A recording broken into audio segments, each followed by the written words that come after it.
Rapadura é doce, mas não é mole não. E aí, senhor Paladino, do que vamos falar hoje? Vamos falar hoje do melhor anime pra mim que já existiu. Há controvérsias que eu sei. Yu Yu Hakusho. Legal em vocês.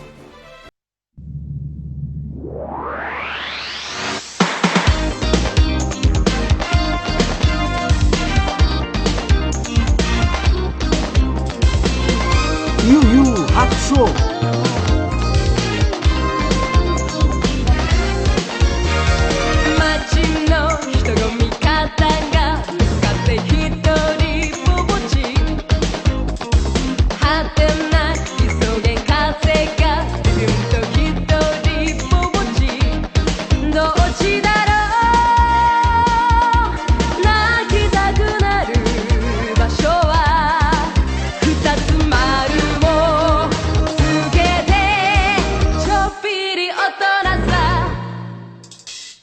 めちゃめちゃ苦しい壁だって不意になぜかぶち壊す勇気とパワー湧いてくるのはめちゃめちゃ厳しい人たちが不意に見せた優しさのせいだったりするんだろうねありがとうございます。 Yu Yu Hakusho, pessoal, foi escrita e ilustrado por Yoshihiro Togashi em novembro de 1990. Ele buscou inspirações através de lendas japonesas e filmes de terror. Além disso, ele utilizou também a religião budista para formar todo o enredo do Yu Yu Hakusho, do detetive sobrenatural. E o Togashi também, rapidamente, ele teve uma sacada legal pro nome do anime, embora ele ficou ali confuso entre os nomes, foi testando uma diversidade de coisas, mas ele acabou escolhendo o nome Yu Yu Hakusho. A tradução é o relatório de um poltergeist. E o legal é que o mangá, ele chegou ali com 175 capítulos lá no Japão. Ele é um mangá bem extenso e de início a qualidade, quando você abre o mangá, você vê que é uma qualidade muito legal. A história é uma história que prende você rapidamente. Ele tem uma sinergia legal, né? A história começa desde o começo, desde o primeiro episódio, aí ela vai evoluindo, ela só vai evoluindo até o final. Os 3 atos, o começo, o meio, o fim dela é muito bem explorado. E o Yu Yu Hakusho é legal por causa disso, né? É diferente de muitos mangás ou animes, né, que veio no anime. Ele tem um começo, um meio e um fim muito bem construído. Os atos deles são muito bem encaixados. Vira, uma volta ou outra tem uma historinha ali que dá uma decaidinha, mas ele já escala muito rápido, né? E eles, uma coisa que eles fazem muito bem é acertar o time que cada personagem vai entrar na trama. A adaptação do anime foi dirigida por Noriyuki Abe. E ele teve também a participação dos estúdios a Fuji Television e o Miko Advertising e pelo estúdio Pierrot. A série é composta de 112 episódios. O anime estreou numa segunda-feira às 18h30 na extinta Rede Manchete.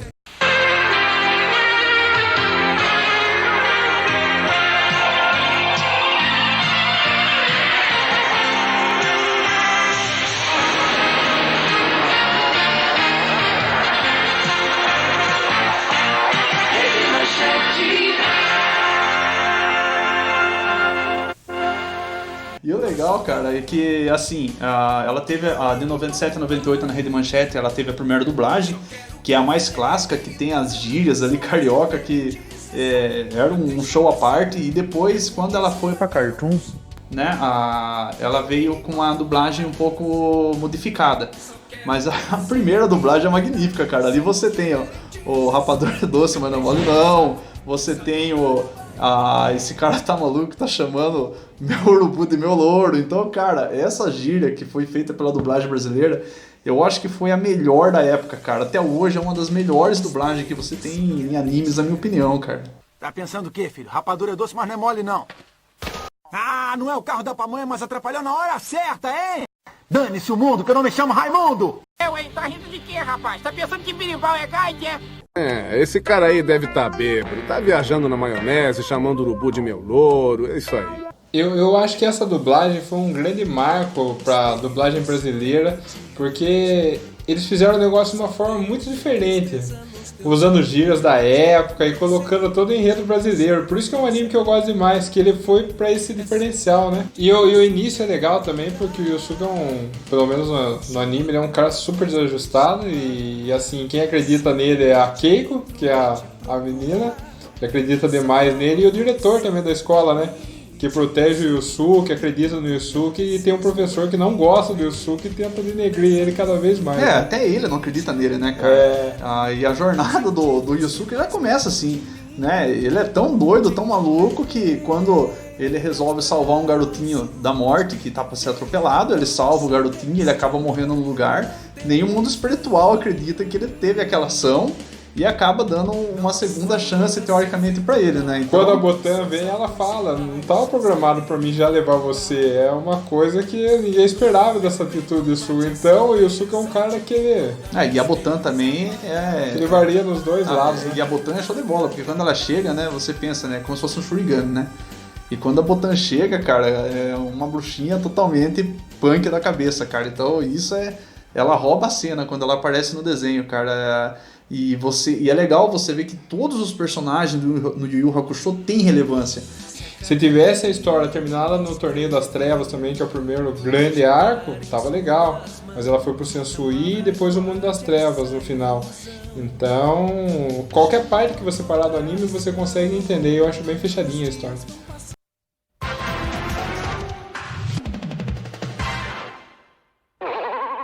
Só para vocês terem uma ideia, só no Japão, a Terra do Sol Nascente, foram vendidos 50 milhões de cópias do mangá do Yu Yu Hakusho. E entre os diversos prêmios, embora o anime também foi muito premiado, o autor ele não participou, ele não acompanhou ali a questão da gravação dos animes, mas até ele mesmo deu depoimento no cara que fez ali a questão da voz do Kuwabara. Ele entendeu melhor o personagem do que até ele mesmo. E assim, cara, é importante, o Yoshihiro Togashi não participou em função da carga horária de trabalho dele. Ele trabalhava muito e não conseguia ter tempo para focar nessa situação do anime. O nome do Yusuke Urameshi foi inspirado num trocadilho. E o nome do Kazuma Kuwabara foi a junção do nome de um jogador de beisebol e de basquetebol que surgiu o nome do Kuwabara. E o Kurama com o Riei, eles foram um nome mais ali que veio da cabeça do autor. Porém, o Kurama, quem veio assistir o Naruto depois, você vê a questão da Raposa de Nove Caudas. E realmente teve essa inspiração. Na questão da Raposa do Kurama, que ambos, né, o Kurama ele tem a versão dele Kurama Yoko e tal, você vê que ele é a questão daquela raposa do mundo espiritual, e o Naruto também é ligado a essa Raposa de Nove Caudas. E o autor também ficou na dúvida se ele mantinha o Kurama e o Riei direto na trama, né? O que acabou sendo uma coisa bem acertada, né? E também a questão dos sensuis lá, os membros, eles são inspirados nos 7 pecados capitais também, isso é uma coisa legal. E outra coisa também que é interessante é o Toguro. O Toguro, cara, ele foi inspirado, os traços deles ali no Arnold Schwarzenegger. E é um dos inimigos mais, assim, tenebrosos ali, porque 100%, 110% é um cara que ele só vai escalando no final do Torneio das Trevas ali, é uma das lutas mais emblemáticas do Yu Yu Hakusho. Eu acho que é a mais emblemática. E depois no último arco você tem o arco, quando eles vão lá no outro mundo lá, que tem os 3 reis lá, né? O Mukuro, o Yomi e o Raizen. O Raizen mais ligado ele é como se fosse um parente do Yusuke, né? E ele passou muito tempo sem se alimentar, daí ele tá debilitado e quase morrendo. Aí ele passa a fase os poderes deles, teoricamente, pro Yusuke depois tentar conseguir derrotar o Sensui, que invadiu o mundo das trevas. E outra curiosidade também é que tem algumas diferenças entre o anime e o mangá. No mangá, o Yusuke, ele é bem mais malaco do que no anime. No mangá, cara, o Yusuke, ele tem uma questão que ele é fumante, né? Isso não veio pra série. E além disso, ele não é ali que nem ele é viciado em fliperama, pelo que dá pra ver, mas não. Ele é viciado em jogo de cassino. Então, e o Coabra também, ele é um pouco mais bad boy e tal, tem toda aquela questão. Então o Yusuke, no mangá, ele é muito mais rebelde, ele é um cara que assim, ele extrapola mesmo. E até ele tem uma fama de roubar ali as coisas, ele tem uma fama de ladrão. Então é mais emblemático essa questão dele ser ruim mesmo no mangá, para depois, quando ele vê acontecer o atropelamento dele. E outra curiosidade também é que na questão do mangá, quando ele é atropelado, no anime ali é um período muito rápido, que ele tem que encontrar Keiko e tal, para acontecer toda aquela historinha. No mangá não, no mangá ali é um período muito longo. Acontece, nossa, a Keiko é raptada, tem uma mega de uma história até acontecer dele voltar pro corpo dele e tudo mais. Outra curiosidade também, tá ali pro final, o final do anime, ele foi muito acelerado, né? O autor ele teve que terminar muito rápido ali a história, e foi apertado para que se terminasse ali. E no mangá ele conseguiu trabalhar melhor. No anime você vê que é um pouco mais atropelado, embora seja mais bem finalizado. O que acontece no mangá? No mangá, você tem ali o que acontece com o Yusuke depois que acaba toda a questão do último ato.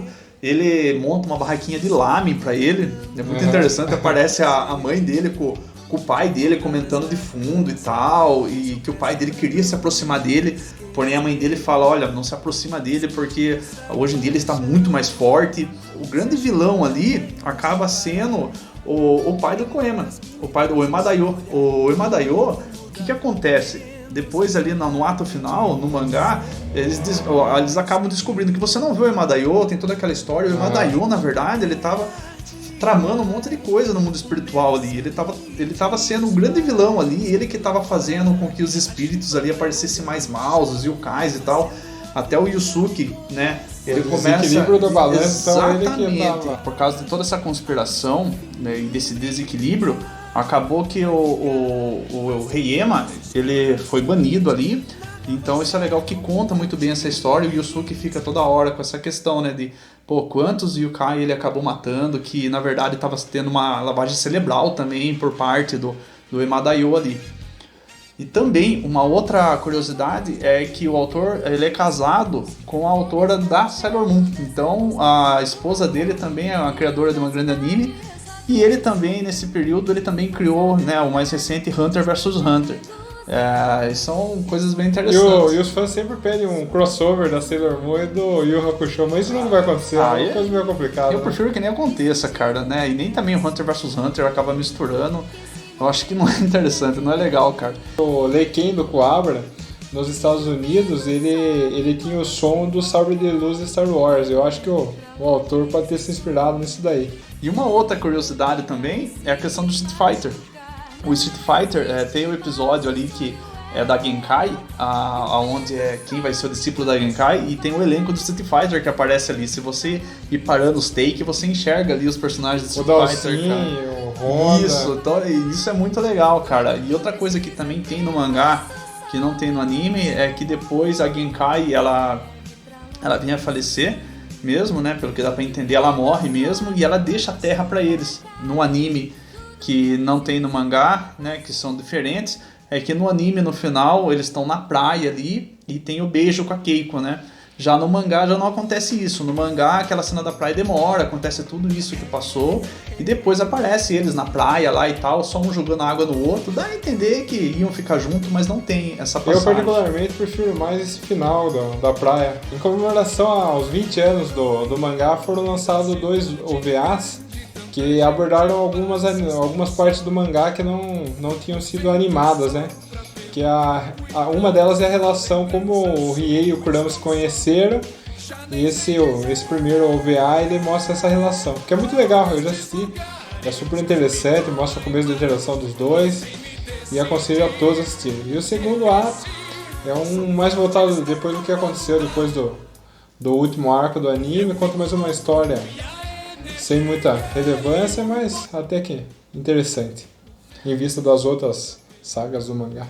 E uma coisa que eu indico todo mundo a escutar é as trilhas sonoras. A música de entrada do Yu Hakusho sempre foi a mesma ali, né? muito conhecida e tal, você escutou, você já associa. É uma cantora famosa, já teve no Anime Friends aí no Brasil, então é muito legal. E as músicas que finalizam, sempre ela muda. E todas as músicas são legais. Vão crescer. Mas isso aí, pessoal. Espero que vocês tenham gostado. Curtem, compartilhem os nossos vídeos, sigam o nosso canal. E quiserem colocar na descrição aqui do nosso vídeo aqui o que vocês estão achando do nosso trabalho, a gente agradece. Desejar muito obrigado. E novamente, ganhe vocês, né, senhor cara? Não vacila não chama o urubu de meu louro não, hein? Até mais, pessoal. ありがとうございます